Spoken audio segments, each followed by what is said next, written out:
वरी चवन पंखर आहे, वरी चवन कोन थो थिए पंखर, वरी कमज़ोर आहे, रत खपे, वरी असां रत ॾिनी आहे, छोकिरो आयो आहे, वरी असीं ॾाढा परेशान आहियूं, वरी आयो अथनि, वरी चवनि था नॉर्मल थींदो, नॉर्मल हाणे थींदो।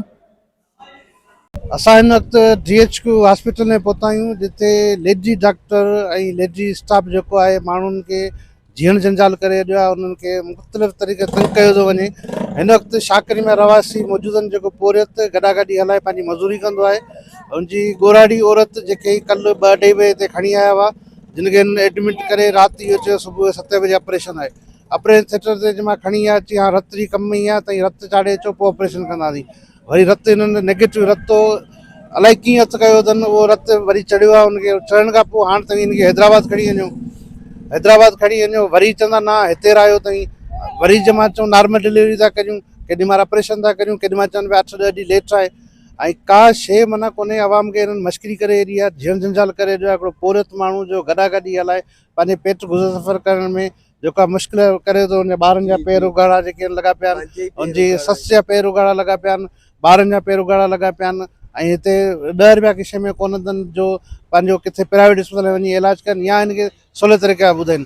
जीअं असांखे ॿारु असां निंड फ़ोन कई, असां हिते पहुतासीं त असां डॉक्टर खां पुछो अदी छा मामिलो आहे, छा कोन्हे, तव्हां ॿुधायो। हिनखे जेकी रियलिटी आहे, ऑपरेशन आहे, नॉर्मल आहे, रत चढ़ी वियो आहे, हिनखे करिणो छा आहे। हिन मरीज़ खे तव्हां केॾी महिल लाल बत्ती जो रेफर डपु था ॾियो, केॾी महिल चवंदा हिते विहारे वेठा आहियूं, त हिकिड़े पासे त कम में घटि में घटि कयो। अहिड़ी तरह किथां पटसट करे कीअं पंहिंजी घरवारी खे बचाए, हुनखे तकलीफ़ लॻी पई आहे।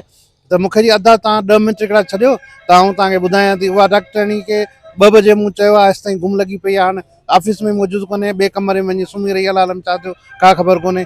बहरहाल माना तनमोहन खान जी तमामु ही जेका ज़िले अस्पताल जेकी तिलके जो दर्जो आहे, हिननि माण्हुनि जो जीअण जंजाल करे ॾियो आहे। ग़रीबनि सां हिकिड़ी मश्करी, हिकिड़ी तंग, हिकिड़ी परेशानी। ही अॿज माण्हू आहे जंहिं मां ॿुधनि था लाल बत्ती जो ओॾीमार हिन जी वालदा आहे, हिन जी ससु आहे, उहो ओॾीमार रोए पनि। हा, हिन खां पुछूं था छा चवणु, केॾी महिल आया आहियो? कल्ह आया आहियूं, 2-2.5 बजे आया आहियूं। चऊं रत जी ज़रूरत आहे, असांखे रत खपे। मूं वरी हथु करे पेरनि ते किरी असां रत हथु करे ॾिनी आहे। असीं ग़रीब मिसकिन माण्हू बचनि सां बुखा पिया हलूं, बस सुबुह वठी असां मानी कोन खाधी आहे। हाणे ज़रे चंदा रायूं था, ज़रे चंदा लाल बत्ती खणी वञ। हाणे असीं ग़रीब माण्हू का शइ कोन्हे, पुॼत ई कोन्हे, हाणे असीं केॾां वञूं। ज़रे नथा ज़रे चयूं रत खपे त ऑपरेशन करियूं, हाणे असां रत बि ॾिनी, हाणे ऑपरेशन नथा कनि। ज़रे चंदा नॉर्मल थींदो, ज़रे चंदा ऑपरेशन था करियूं, ज़रे चंदा महीनो हफ़्तो 2 देरि आहे। हाणे असीं ग़रीब नंढड़ा बच्चा, हाणे केॾां वञूं, कहिड़े पासे वञूं। खाइण जे लाइ का शइ कोन्हे, को न किरायो न भाड़ो न कुझु शइ, न का शइ कोन्हे। हाणे कहिड़े पासे वञी बेवा थिया बचनि सुधी वेठा आहियूं, का शइ कोन थी मिले।